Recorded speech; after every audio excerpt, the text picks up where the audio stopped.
प्रदूषण को लेकर बीजेपी का दिल्ली सरकार पर हल्ला बोल प्रदूषण पर चिंता को बताया दिखावा। कहा पराली कैप्सूल पर सिर्फ 40,000 रुपए खर्च किए। बीजेपी प्रवक्ता संबित पात्रा ने कहा दिल्ली सरकार ने पराली के छिड़काव केवल 23 लाख रुपए खर्च किए, इसमें ट्रैक्टर और टेंट का खर्च भी शामिल है। संबित पात्रा ने कहा पराली के विज्ञापन पर केजरीवाल ने खर्च किए 15 करोड़ 80 लाख। पूरे भारत में दिया गया विज्ञापन, आरटीआई के जरिए जानकारी मिली। दिल्ली में बढ़ते प्रदूषण को रोकने के लिए पर्यावरण मंत्री गोपाल राय ने की बैठक। 21 नवंबर तक कंस्ट्रक्शन और डिमोलिशन पर पाबंदी। दिल्ली में जरूरी सेवाओं को छोड़कर बाहर से आने वाली सभी गाड़ियों पर पाबंदी। पब्लिक ट्रांसपोर्ट को बढ़ावा देने के लिए चलाई जाएंगी 1000 सीएनजी बसें। दिल्ली में सभी सरकारी दफ्तरों में 21 नवंबर तक वर्क फ्रॉम होम लागू। अगले आदेश तक बंद रहेंगे स्कूल और कॉलेजेस। दिल्ली में 10 साल पुरानी डीजल और की गाड़ियां और 15 साल पुरानी पेट्रोल की गाड़ी पर होगी कार्रवाई। 13 हॉटस्पॉट इलाकों में फायर ब्रिगेड की गाड़ियां करेंगी छिड़काव। दिल्ली में प्रदूषण पर सुप्रीम कोर्ट में सुनवाई। कोर्ट ने दिल्ली और एनसीआर में राज्यों को कमेटी की सिफारिशों को लागू करने के लिए कहा। बुधवार को होगी अगली सुनवाई। पराली के सवाल पर सुप्रीम कोर्ट ने राज्यों को लगाई फटकार। कहा 5 सितारा होटलों में बैठकर किसानों को जिम्मेदार ठहराते हैं। सुप्रीम कोर्ट ने कहा किसानों के पास इतनी कमाई नहीं, पराली जलाने के लिए मशीनों का कैसे करेंगे इस्तेमाल। सुप्रीम कोर्ट ने दिवाली के बाद प्रदूषण पर उठाए सवाल। पूछा पूरा साल प्रदूषण कम करने के लिए आप क्या करते हैं। नौकरशाही पर चीफ जस्टिस की बड़ी टिप्पणी। कहा अफसर नहीं लेना चाहते फैसला, वो सिर्फ गाड़ियों को बंद करना चाहते हैं। केंद्र सरकार ने सुप्रीम कोर्ट में दायर किया हलफनामा। अपने कर्मचारियों के वर्क फ्रॉम होम के पक्ष में नहीं, कार पूल करने की एडवाइजरी जारी की। केंद्र सरकार ने कहा दिल्ली में कुल गाड़ियों के मुकाबले केंद्रीय कर्मियों की गाड़ियों की संख्या काफी कम है। गाड़ियों पर रोक से एयर क्वालिटी सुधारने में मदद नहीं मिलेगी। हरियाणा सरकार ने भी सुप्रीम कोर्ट में दायर किया हलफनामा। पूरे राज्य में पराली जलाने पर पाबंदी लगाने का ऐलान किया। पंजाब सरकार के हलफनामे में कहा कि पराली जलाने की समस्या खत्म करने के लिए केंद्र सरकार से वित्तीय मदद की जरूरत है। दिल्ली एनसीआर में अगले आदेश तक स्कूल, कॉलेज और शैक्षणिक संस्थान बंद, सिर्फ ऑनलाइन पढ़ाई होगी। Commission for air quality management का फैसला। चौथे दिन भी दिल्ली के आबो हवा में सुधार नहीं रहा। दिल्ली की ओवरऑल एयर क्वालिटी इंडेक्स 379 पर पहुंचा। लखीमपुर खीरी जांच के मामले में सुप्रीम कोर्ट का बड़ा फैसला। हाईकोर्ट के रिटायर्ड जज राकेश कुमार जैन को एसआईटी जांच की देखरेख का जिम्मा सौंपा गया। सुप्रीम कोर्ट ने 3 अफसरों को एसआईटी के लिए चुना। यूपी सरकार ने दी थी आईपीएस अफसरों की लिस्ट। त्रिपुरा हिंसा के मामले में सुप्रीम कोर्ट ने त्रिपुरा पुलिस को जारी किया नोटिस। अगले आदेश तक सिविल सोसाइटी के 3 लोगों पर कार्रवाई नहीं करने का आदेश दिया। यूएपीए और आईपीसी की धाराओं में दर्ज मामलों के खिलाफ 2 वकीलों और एक पत्रकार ने दायर की थी याचिका। गांधी जी के खिलाफ टिप्पणी के लिए कंगना पर कानूनी कार्रवाई करेगी कांग्रेस। मुंबई पुलिस से दर्ज करवाएगी शिकायत। महाराष्ट्र कांग्रेस चीफ ने ऐलान किया। आजादी के बाद कंगना ने गांधी जी पर उठाए थे सवाल। कहा आप गांधी जी के समर्थक हो सकते हैं या नेताजी के, दोनों के नहीं। इंस्टाग्राम पर पोस्ट कर बोली कंगना। कहा एक गाल पर थप्पड़ के जवाब में दूसरा गाल देने पर भीख मिलती है, आजादी नहीं। शिवसेना नेता अनिल देसाई की मांग। कंगना पर दर्ज हो देशद्रोह का मामला, सरकार वापस ले पद्म पुरस्कार। कंगना के बयान पर बोले संजय राउत, विश्व के नायक हैं गांधी जी, पूरा देश उनके विचारों से सहमत है और हमेशा रहेगा। गांधी पर कंगना के बयान पर बरसे नवाब मलिक। कहा सुनियोजित तरीके से बदनाम किया जा रहा, लोगों के सामने पेश किया जा रहा है गलत इतिहास। केंद्रीय मंत्री नकवी ने कंगना के बयान पर नहीं किया कोई कमेंट। कहा गांधी को जितना पढ़ेंगे उतना उनके लिए श्रद्धा बढ़ेगी। जम्मू कश्मीर के बारामूला में आतंकियों ने किया ग्रेनेड हमला। 2 सीआरपीएफ के जवान और 1 सिविलियन जख्मी हुआ। जम्मू कश्मीर के उरी में घुसपैठ की कोशिश नाकाम। इलाके में करीब 2 घंटे तक हुई फायरिंग। गुरु पर्व से पहले मोदी सरकार का सिख समुदाय को बड़ा तोहफा। आज से खुल गया करतारपुर कॉरिडोर। श्रद्धालुओं का पहला जत्था रवाना हुआ। 19 नवंबर को मनाया जाएगा गुरु नानक देव का बड़ प्रकाश पर्व। कोरोना की वजह से 16 मार्च को बंद किया गया था करतारपुर कॉरिडोर। गुड़गांव के बाद अहमदाबाद में खुली जगह पर नमाज को लेकर बवाल। वीएचपी कार्यकर्ताओं ने किया शुद्धिकरण। अहमदाबाद के वस्तपुर इलाके में झील के पास नमाज पढ़ने की तस्वीरें हुई थी वायरल। वीएचपी कार्यकर्ताओं ने छिड़का गंगा जल।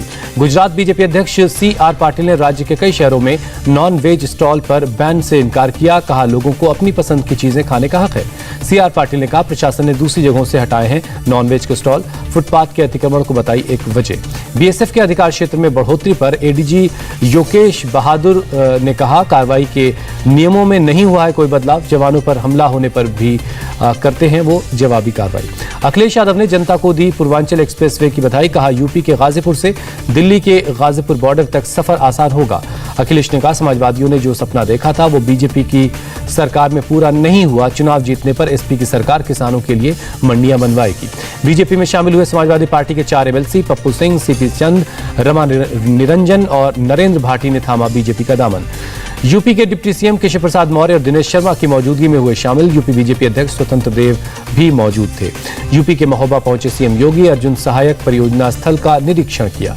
निरीक्षण के दौरान सीएम योगी ने ली सेल्फी। बांध के सामने खड़े होकर सेल्फी स्टिक से क्लिक की अपनी फोटो। सीएम योगी ने पीएम मोदी के कार्यक्रम की तैयारियों का निरीक्षण किया। अर्जुन बांध, चरखारी, महोबा का किया हवाई सर्वेक्षण। दिल्ली में सार्थक चौपाल कार्यक्रम में बोले जेपी नड्डा, कांग्रेस 70 सालों तक लोगों को बांटती रही और एहसान जताकर वोट लेती रही। नवंबर के आखिर तक आएगी कांग्रेस के यूपी उम्मीदवारों की लिस्ट। 40% महिला उम्मीदवारों का नाम जोड़ा जाना बाकी है।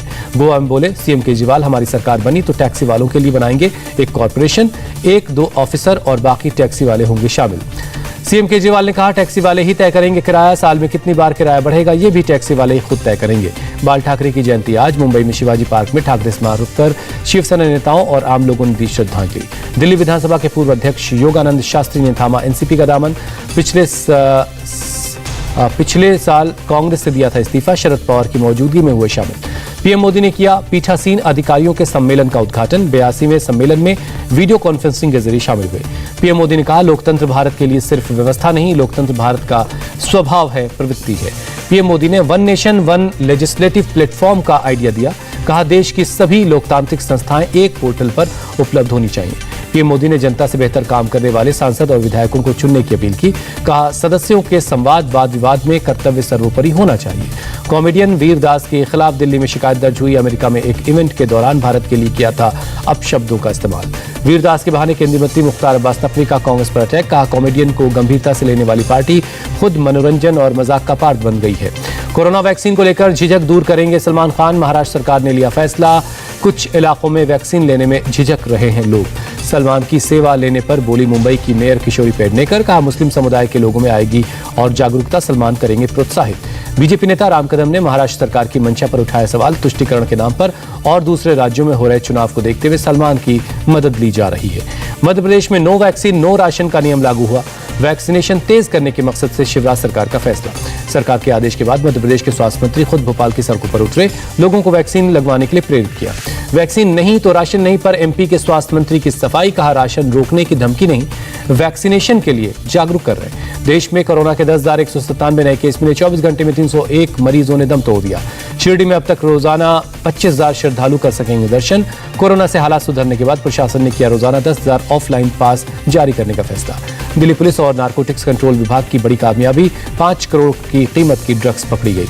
द्वारका पुलिस ने ट्रैप लगाकर नाइजीरियन ड्रग्स तस्कर को गिरफ्तार किया। पिछले 40 दिन में 200 गैर कानूनी तरीके से रह रहे विदेशियों के खिलाफ कार्रवाई। नोएडा में ईडी की छापेमारी। सेक्टर 96 में सुपरटेक स्क्वायर पर पड़ी रेड। यूपी के चंदौली में पटरी से उतरे मालगाड़ी के 8 डिब्बे। दूसरी गाड़ियों की आवाजाही बाधित हुई। राजस्थान के बेगू जेल से 3 कैदी फरार। सामूहिक दुष्कर्म के आरोप के बाद बंद थे जेल में। दिल्ली के कल्याणपुरी मार्केट में लगी आग। फायर ब्रिगेड की 4 गाड़ियों ने आग पर काबू पाया। श्रीनगर में सेना ने किया दिव्यांगों के लिए मेडिकल कैंप का आयोजन। जयपुर की एनजीओ के सहयोग से उपलब्ध करवाए कृत्रिम अंग, व्हीलचेयर और बैसाखी। मोबाइल प्रीमियर लीग और तेलंगाना सरकार के बीच हुआ करार। हैदराबाद में बनेगा गेम डेवलपमेंट सेंटर। गुजरात के जूनागढ़ जू से आई अच्छी खबर। शेरनी ने 5 बच्चों को जन्म दिया। झूठी अफवाह वाले ट्वीट के लिए यूजर्स को वार्निंग लेबल देगा ट्विटर। लॉन्च किया गया नया फीचर। म्यांमार चुनाव आयोग ने सू की पर लगाया धोखाधड़ी का आरोप। 15 अन्य नेताओं पर चलाया जाएगा मुकदमा। युगांडा के कंपाला में 2 बम धमाके, 3 लोगों की जान गई, 33 लोग जख्मी हैं। युगांडा में जिस जगह ब्लास्ट हुआ वहां से कुछ ही दूरी पर ठहरी हुई थी भारतीय पैरा बैडमिंटन की टीम। सभी लोग सुरक्षित हैं। बेलारूस पोलैंड बॉर्डर पर सुरक्षा बलों और शरणार्थियों के बीच झड़प। सुरक्षा बलों ने किया वाटर कैनन का इस्तेमाल। कहा, शरणार्थियों ने की थी पत्थरबाजी। रूस ने एंटी सैटेलाइट मिसाइल टेस्ट का बचाव किया। कहा, अमेरिका के आरोपों को गलत बताया। अमेरिका ने टेस्ट के बाद एस्ट्रोनॉट्स पर खतरा बढ़ने का आरोप लगाया था। इजिप्ट में बाढ़ बारिश का कहर। 3 लोगों की मौत की खबर। 500 से ज्यादा लोग अस्पताल में भर्ती हैं। आर्मीनिया और अजरबैजान के बीच फिर बढ़ा तनाव। आर्मीनिया के स्यूनिक प्रांत में भारी बर्फबारी। स्पेन के ला पाल्मा ज्वालामुखी से लावा निकलना जारी है। एक शख्स की मौत हुई। विशेषज्ञों ने 3 महीने तक लावा निकलने की आशंका जाहिर की है। चिली के राष्ट्रपति पिनियरा के खिलाफ महाभियोग का प्रस्ताव लाने की कोशिश नाकाम हुई। विपक्ष नहीं जुटा पाया समर्थन। महाभियोग प्रस्ताव के समर्थन में पड़े सिर्फ 24 वोट। भारत और न्यूजीलैंड के बीच पहला T20 मैच आज जयपुर में शाम 7 बजे से खेला जाएगा मुकाबला। T20 के बाद T20 में टीम सऊदी करेंगे न्यूजीलैंड की कप्तानी। कप्तान विलियमसन ने लिया है आराम। न्यूजीलैंड के खिलाफ मैच से पहले हेड कोच राहुल द्रविड़ ने प्रेस कॉन्फ्रेंस की। जीत की उम्मीद जाहिर की। साई ने 256 बेहतरीन खिलाड़ियों और कोच को किया सम्मानित। केंद्रीय मंत्री अनुराग ठाकुर कार्यक्रम में शामिल हुए। 2022 फीफा वर्ल्ड कप के लिए क्वालिफाई हुई अर्जेंटीना चिली को 2-0 से मात दी। पूजा बनर्जी और कुणाल वर्मा ने रचाई शादी। रस्मों में शामिल हुआ 1 साल का बेटा। 2020 में रजिस्टर हुई थी दोनों की शादी। कुंडली भाग्य फेम श्रद्धा आर्या ने की राहुल शर्मा से शादी। मेहंदी की तस्वीर शेयर करके किया था ऑफिशियल अनाउंसमेंट। वैलेंटाइंस डे से पहले रिलीज होगी राजकुमार राव और भूमि पेडनेकर की फिल्म बधाई दो। अगले साल 4 फरवरी को रिलीज होगी फिल्म। साउथ फिल्मों के सुपरस्टार विजय ने शेयर की मशहूर मुक्केबाज माइक टायसन के साथ तस्वीर। अमेरिका में टायसन के साथ फिल्म की शूटिंग कर रहे हैं विजय। सिद्धार्थ मल्होत्रा ने करण जौहर की एरियल एक्शन ड्रामा फिल्म में का काम शुरू किया। मुंबई के स्टूडियो में की एक्शन सीन की रिहर्सल। इमरान हाशमी जल्द ही एक हॉलीवुड प्रोजेक्ट में नजर आ सकते हैं। इमरान की फिल्म की हो रही है हॉलीवुड फिल्मों से तुलना। फिर से पोस्टपोन हुई आमिर खान की फिल्म लाल सिंह चड्ढा की रिलीज डेट। अगले साल कन्नड़ एक्टर यश की फिल्म KGF 2 से हो सकता है बॉक्स ऑफिस पर क्लैश। कन्नड़ सुपरस्टार पुनीत राजकुमार को मिलेगा कर्नाटक का सर्वोच्च सम्मान। मरणोपरांत कर्नाटक रत्न से नवाजे जाएंगे पुनीत।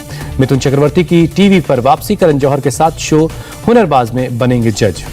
फिल्म धमाका के लिए कार्तिक आर्यन ने की लगातार शूटिंग। 15 मिनट तक एक के बाद एक टेक देने का वीडियो शेयर किया। तारक मेहता का उल्टा चश्मा के नट्टू काका का कैरेक्टर नहीं होगा रिप्लेस। प्रोड्यूसर आसित मोदी ने कंफर्म किया।